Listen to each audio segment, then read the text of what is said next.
दोस्तों कैसे हैं आप सभी सभी अच्छा कर रहे होंगे। मैं बताऊं, मैं भी बहुत अच्छा हूँ। वीडियो अच्छा लगे तो CKD stock market news channel को सब्सक्राइब कर लेना, साथ ही बेल आइकन बटन को प्रेस कर देना। चलिए शुरू करते हैं।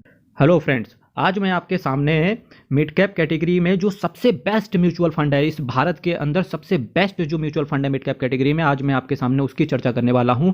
किस तरीके से यहां पर मैं बात करूंगा। आज मैंने 4 म्यूचुअल फंड लिए हैं। आज इन 4 में से जो टॉप पे निकल के आएगा उसका मुकाबला करवाएंगे फिर से नेक्स्ट वीडियो में, फिर से अलग के 3 म्यूचुअल फंड से। फिर वहां से जो निकल के आएगा टॉप 2 को मैं सेलेक्ट करूंगा। उस टॉप 2 के अंदर जो टॉप पे निकलेगा मैं उसको सेलेक्ट करूंगा और उसको अवार्ड दिया जाएगा mutual fund of the India, mutual fund of India के नाम से। मिड कैप कैटेगरी के अंदर कौन सा सबसे बेस्ट है, इसी की चर्चा करने वाला हूं। जो मैंने यहां पर आज 4 म्यूचुअल फंड की आज जो चर्चा आपके सामने चलने वाली है वो है एक्सिस का मिड कैप, डीएसपी का, इन्वेस्को इंडिया का and Kotak emerging equity fund. ये 4 म्यूचुअल फंड की आज चर्चा करेंगे और इससे यहां से निकालने की कोशिश करेंगे कि सबसे सबसे बेहतरीन मिड कैप कौन सा है इन 4 के अंदर। ठीक है, 4 डाउट हो सकते हैं लोगों के। 4 टाइप के पर्सन आपको मिलेंगे इस भारत के अंदर। 4 टाइप के पर्सन आपको मिलेंगे। नंबर 1 टाइप का पर्सन मिलेगा जो कहेगा जितना ज़्यादा म्यूचुअल फंड पुराना होगा मैं उसके पास जाऊंगा। क्यों? कि वो इस वजह से क्योंकि उनको ट्रस्ट होता है, क्योंकि जितनी पुरानी कंपनी होगी हमें उस पर उतना ज़्यादा ट्रस्ट होगा। ठीक है। दूसरा मैंने लिया है एक्सपेंस रेशियो को, कि जिसका सबसे कम एक्सपेंस रेशियो आएगा उसको मैं सेलेक्ट करूंगा। तीसरा मैं लूंगा एनएवी को, नेट असेट वैल्यू को, जिसका सबसे कम एनएवी होगा, हमको यूनिट ज़्यादा अलॉट किए जाएंगे तो हम उस म्यूचुअल फंड को सेलेक्ट करेंगे। चौथे टाइप के पर्सन वो लोग रहते होंगे कि जिनको सबसे ज़्यादा रिटर्न मिलेगा, जो म्यूचुअल फंड सबसे ज़्यादा रिटर्न देगा मैं केवल उसी को सेलेक्ट करूंगा। तो आप अपनी कैटेगरी देख लीजिएगा कि आप किस कैटेगरी से आते हैं। अगर मैं आज ड्यूरेशन के हिसाब से बात करूं तो एक्सिस, डीएसपी, इन्वेस्को और कोटक एमर्जिंग। अब इन 4 म्यूचुअल फंड के अंदर देखिए ड्यूरेशन के हिसाब से एक्सिस 10 साल तक टिक चुका है, डीएसपी 10 साल हो चुके हैं इसको, इन्वेस्को इंडिया इसको भी 10 साल हो चुके हैं, कोटक एमर्जिंग इक्विटी फंड इसको भी 10 साल हो चुके हैं। ये चारों म्यूचुअल फंड ने 10 साल गुजारे हैं। तो इसका मतलब है ड्यूरेशन के हिसाब से तो कोई भी आप उठा लो, कोई दिक्कत नहीं है। ठीक है, सबका विश्वास भरपूर तरीके से इन्वेस्टर्स के ऊपर बना के रखा हुआ है। एक्सपेंस रेशियो के हिसाब से जो सेलेक्ट करेंगे कि सबसे कम जिसका एक्सपेंस रेशियो होगा मैं उसको सेलेक्ट करूंगा। तो यहां पर बारी आती है एक्सिस म्यूचुअल फंड की, क्योंकि इसका एक्सपेंस रेशियो कितना है 0.53, डीएसपी की बात करेंगे 0.75, इन्वेस्को इंडिया की बात करेंगे 0.72% में है ये सारा figure, Kotak emerging equity fund की बात करेंगे तो 0.49%।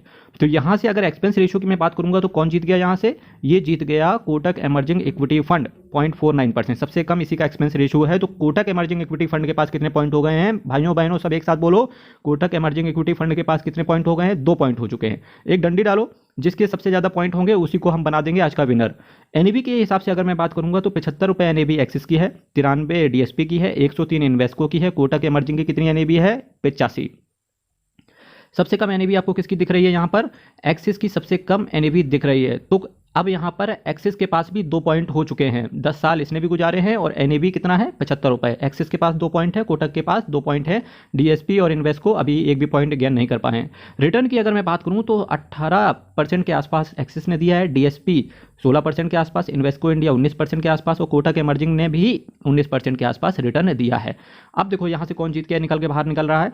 सबसे ज़्यादा रिटर्न दिया है कोटक एमर्जिंग इक्विटी फंड ने 19.56% के हिसाब से। ठीक है, अब कोटक एमर्जिंग सबसे ज़्यादा पॉइंट के साथ टॉप पे बना हुआ है, 19% का रिटर्न इसने दिया है 19.56% के हिसाब से। और दूसरे नंबर पे अगर मैं किसी को सेलेक्ट कर सकता हूँ मिड कैप कैटेगरी में तो वो यहाँ से निकल के आ रहा है एक्सिस मिड कैप। तो आज फिर भी मैं जिताऊंगा किसको? Kotak emerging equity fund. आज ये निकला मिड कैप कैटेगरी में। इन चारों म्यूचुअल फंड के अंदर अगर आपके अंदर डाउट है कि इन चारों म्यूचुअल फंड में कौन सा बेस्ट मिड कैप है तो आज बोल सकते हैं कि कोटक एमर्जिंग इक्विटी फंड सबसे बेस्ट है। अब कोटक एमर्जिंग इक्विटी फंड के साथ 3 और म्यूचुअल फंड में नेक्स्ट वीडियो में आपको लेके आऊंगा, वहां से फिर निकालने की कोशिश करेंगे कि टॉप कैटेगरी में कौन सा फंड आ रहा है। होप सो कि ये चारों डाउट आपको बिल्कुल क्रिस्टल क्लियर हो गए होंगे। अगर आप ड्यूरेशन के हिसाब से सेलेक्ट करते हैं आपको मिल गए होंगे, कुछ भी आप सेलेक्ट कर सकते हैं इन चारों में। एक्सपेंस रेशियो के हिसाब से सेलेक्ट करने वाले हैं तो आपको कोटक पे जाना चाहिए। एनएवी के हिसाब से सेलेक्ट करने वाले हैं तो आप एक्सिस को चुन सकते हैं।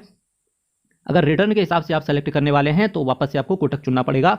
फिर भी अगर आप ओवरऑल की बात करेंगे तो भी कोटक ने, चूंकि इन तीनों म्यूचुअल फंड से कोटक सबसे बेहतरीन म्यूचुअल फंड है, आप कोटक को जाना चाहिए। मेरे मित्रों, आज यहीं पर मिड कैप कैटेगरी में जो सबसे ज़्यादा लोगों को डाउट होता है कि सिलेक्शन ऑफ म्यूचुअल फंड, कि भाई हज़ारों म्यूचुअल फंड हैं मिड कैप कैटेगरी के अंदर, उन हज़ारों में से कोई एक अगर निकाल के ला सकते हैं तो सिलेक्शन ऑफ म्यूचुअल फंड की अब मैं यहाँ कंटिन्यूसली वीडियो आपके सामने लेकर के आऊँगा। इन सभी म्यूचुअल फंड का इन डेप्थ एनालिसिस मेरी प्लेलिस्ट में जाके आप चेक कर सकते हैं। यहीं से वीडियो को विराम देंगे। फ्रेंड्स, चैनल पे नए आ रहे हैं, चैनल को आप सब्सक्राइब कर सकते हैं। साथ ही साथ अपने कमेंट जरूर आप नीचे कमेंट बॉक्स में डालें, क्योंकि अब मैं क्या करूँगा, जैसे ही वीडियो खत्म होगा 2 कमेंट को निकाल के लाऊंगा जिसके बारे में मैं आपको उनका रिव्यू लाइव आकर के मैं बताने की कोशिश करूँगा। बहुत बहुत धन्यवाद, बहुत बहुत धन्यवाद।